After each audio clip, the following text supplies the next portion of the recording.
हसन मरवत साहब।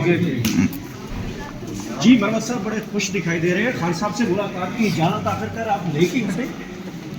और पाबंदी जो है जो पंजाब हुकूमत ने लगाई थी वो मतलब ये है कि बढ़ गई।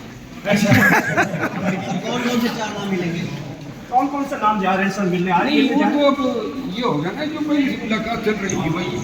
नाम तो मेंशन करें ना, कौन कौन से नाम? आज जो मुलाकात है वो बिरसगोर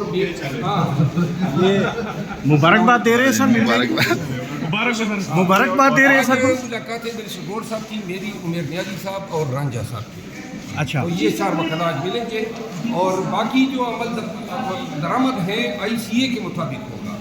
जो ICA में 336 ICA में जो कोर्ट के सामने जेल अथॉरिटीज़ के साथ हमने एग्रीमेंट किया था उसी कंसर्न के मुताबिक मुलाकात होगी। अच्छा, और जो नए लोग हैं तो ये बात करते हैं ना, बात करते हैं।